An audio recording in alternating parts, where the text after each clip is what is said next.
they have revealed the identity of these 6 powerful men. These men are You will pet me, whether you like it or not.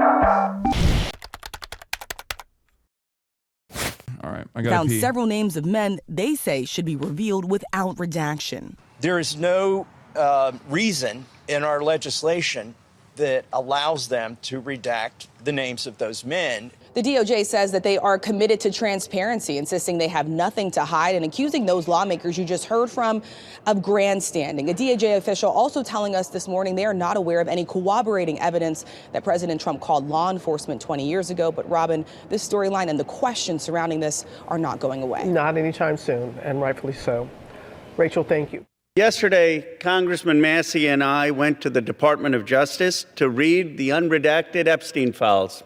We spent about 2 hours there, and we learned that 70 to 80% of the files are still redacted. In fact, there were 6 wealthy, powerful men that the DOJ hid for no apparent reason. When Congressman Massey and I pointed this out to the Department of Justice, they acknowledged their mistake, and now they have revealed the identity of these 6 powerful men.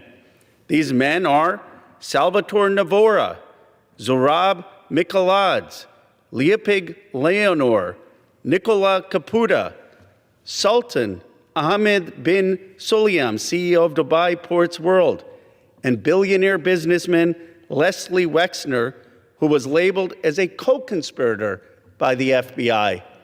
Now, my question is, why did it take Thomas Massey and me going to the Justice Department to get these 6 men's identities to become public? Yep. Pretty weird. I thought we were only getting the redactions on the victims. Oh my God. It turns out it's not just the victims whose names were redacted. It was co-conspirators. One must ask the question why the FBI was hiding and sheltering the names of co-conspirators. One must ask the question why they were sheltering the names of co-conspirators who weren't even American citizens, as a matter of fact. Todd Blanche was posting vigorously last night, but only made himself look like an idiot. They admit he unredacted it, and then said, we're hiding nothing. You just said you were. I know. I saw it. The document you cite has numerous victim names. We just have the unredacted Les Wexner's name from this document, but his name already appears in the files thousands of times. DOJ is hiding nothing. Yeah. The co-conspirator document is redacted, though, dumbass. Just because he is unredacted in other parts of the tranche of data that is readily available in the Epstein files doesn't mean that, like, this is not a profoundly important aspect of the document that you redacted. This is ridiculous. Okay? Yeah, we know Les Wexner is all over the Epstein files. We also know Les Wexner was directly involved with Jeffrey Epstein publicly. That's not something you can hide. Why do you hate the people who pay for your luxury house in one of the highest cost of living areas in the U.S.? Says Haas, calm down. I don't know. I just hate him. I hate you. It is what it is, you know? Put the subscription in the bag, little bro. No. We'll unredact this guy, too. Gizmo Max. No, don't ban him. I want to hear from him again. I want to hear what he has to say. I'm sure he has, like, brilliant takes in general. Let him type on his main account. Yeah, I don't know why he's typing on this account. Who are these people that Ro mentioned? Like, Les Wexner is the owner of L Brands, Victoria's Secret, and is the reason why he has a tremendous amount of money, like Jeffrey Epstein does. He doesn't want you to check his admin logs. Yeah, I know. That's probably the new meta now, right? I do hate you is a wild accusation. Chatter, I don't know who you are. You know that, right? I guess you don't. But I don't know who you are, okay? I don't know who you are. I can't possibly hate you. I don't know you, right? But you hate me anyways? No, I'm memeing, okay? I need you to understand. I'm memeing. I know it's difficult for you to comprehend stuff. I would have to know who you are to develop an opinion about you. You know everything about me because you watch me all the time. So you think, oh, he's in my living room. He's talking directly to me, okay? Please, you are talking directly to me. Oh my God. Now I am, okay? Now I am. But throughout the day, when you develop this initial perspective that I hate the people who pay for my luxury house in one of the highest cost of living areas in the US, like you develop that perspective thinking that like I have some kind of enmity, some kind of hatred towards you and all these other people in my own community, okay? This is the problem. I'm responding to the first post that you made. This is a baby who has no understanding of how the internet works. He's a child. I don't know if this is a child. I think it's sadder than that. I think it's like, I think it's more so a adult with a baby brain. You know, you scream at your chat constantly. Yeah, of course I do.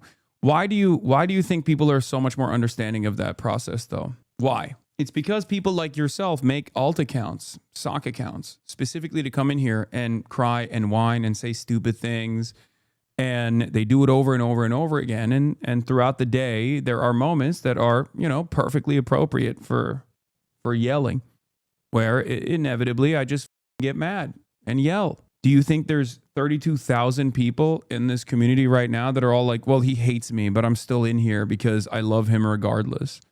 Or do you think people are like, yeah, I hate that too. I hate that he pulled up as well. I would love to know who his main is and figure out when you yelled at him. I don't know. But what's so crazy about it is when people turn around, so just ignore chat you're using to engage. You're just rude to people for no reason. Everyone on the other end of this chat is a person with feelings too. Chatter, I'm gonna be real with you. I'm not going to yell at you right now, but probably 32,763 people in the chat hate you right now for doing just that. Like, you are the example of what I'm talking about. Like, if I were to yell at you right now, the rest of the community would be like, oh no, that's like super valid. They're probably yelling at their TVs right now for me to move on because you're selfishly and narcissistically derailing the conversation as we're talking about, you know, the elite pedophilic cabal. In your mind, you think you're holding me accountable. The reality of the matter is you're just being a nuisance. You're being annoying. You're going, me, my feelings. And there are a shit ton of people who think you probably should shut the fuck up. You know? Anyway. Haas, calm down. He's rage baiting you. I know, but it's not working. I do like when I unban people like that, because if they can't succeed in rage baiting, they increasingly become more and more unhinged. You know? Why am I a narcissist but you aren't? I never said I'm not a narcissist. I do have narcissistic tendencies. I'm a content creator. What the fuck do you mean? I think all of the content creators are narcissistic in general. The reason why I say you're being a narcissist and self-centered in this situation, however, and this is the last thing I'm going to address, and then we're going to get back to the story.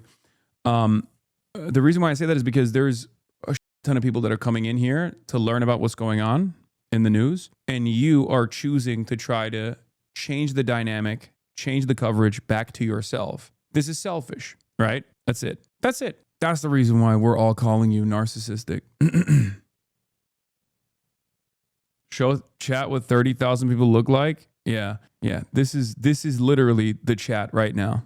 Okay, this is the chat, or this is the chat. Sorry, that's 20,000 people. This is 30,000 people. Anyway, it's a really unique point in time where you can have this many people in one room and then laser focus on one person's like desires. And some people like to abuse it, but we're going to continue now. And if we found 6 men that they were hiding in 2 hours, imagine how many men they are covering up for in those 3 million files. Survivor's statement to the FBI, naming rich and powerful men who went to Epstein's island, who went to his ranch, who went to his home and abused underage girls or saw underage girls being paraded, they're all hidden. They're all redacted. It's a little bit of a farce. They're inviting all the members of Congress to go to see the Department of Justice, quote unquote, unredacted files, but they've got all redacted files from the FBI. And it's not the fault of the Justice Department attorneys. They were just told upload things that Donald Trump's FBI had already scrubbed. It's a blatant violation of the Epstein Transparency Act, but it also asks a fundamental question. Who are they protecting? Why are they protecting these rich and powerful men, people I call part of the Epstein class? Why are we in a country where there is no elite accountability for people who do the most heinous things? You have in England the king now calling for an investigation and possible prosecution of his own brother. You have in Norway the princess who no longer has support to be the queen. And yet in the United States of America, we have someone in the cabinet. True. It is a pretty big L that you have monarchs that are showing more backbone than the supposed American democratic process here. It's pretty wild, man. It's pretty wild. Like European nation states demonstrate more competence in their governance than we do. We don't feel the need to do so. Yeah, it's startling how much a bigger impact the Epstein files is having in Europe than the U.S. They react in a more normal and more transparent manner to the Epstein revelations than we have. We just straight up look at the Epstein stuff and we're like, oh wow, I guess we all, this is a moment of vindication for everyone that kind of knew that we have an elite pedophilic cabal that's basically running the country in a bipartisan manner, and they're connected through this one specific pedophilic sex trafficker who works for both the state of Israel and also the United States of America, definitely CIA and Mossad. There's not really much we can do about it. It is what it is. Like, that's the attitude overall, and it's crazy. Cabinet, Howard Lutnick, who is all over these Epstein files, who allegedly had business with Epstein after he was convicted of pedophilia, and he still is in the cabinet. We need to ask ourselves, are we in America going to have elite accountability? Are we going to call on rich and powerful people who broke the law or cavorted with a pedophile, a convicted pedophile? Are we going to call them to account? Are we going to have prosecutions for billionaires who went to this island and either underage girls or saw underage girls being and didn't say anything? Are we going to have investigations? I'll tell you what this is about. It's not just about the 1,200 survivors. It's about 2 tiers of justice in America. It's about people who can accumulate wealth and power and don't have to care about the rest of America. They have destroyed so much of this country. Income inequality is at a 60-year high. Workers' salaries are less than they have been for 75 years as a part of GDP. Somehow this country seems to be working for the rich and powerful, but it's not working for ordinary working class Americans. And it's all held together with elite relationships through pedophilia. It is crazy. Relationships to the nation state of Israel, relationships through pedophilia, sex trafficking of minors. Like, I don't even know what to say, man. Have you heard about the other guys other than Wexner and the Sultan? Yeah. I say enough. It's time to begin with accountability for the Epstein class. Hold them in front of Congress, those people who visited the island or did business with Epstein after he was a convicted pedophile. Investigate them, prosecute them, and let's return to democratic accountability in the United States of America. Let's return to one system of justice in the United States of America. Let's return to a place where every American has a stake in this country.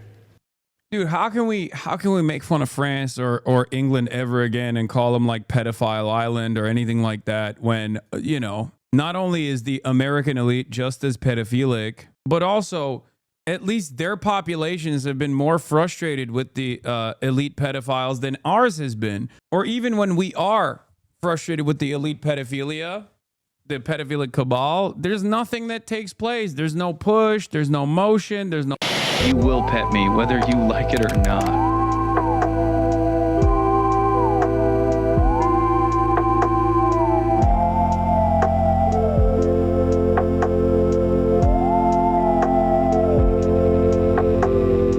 The Piker Broadcasting Service is sponsored by you, the viewers, for you, the viewers. The Piker Broadcasting Service is where you get tomorrow's news today.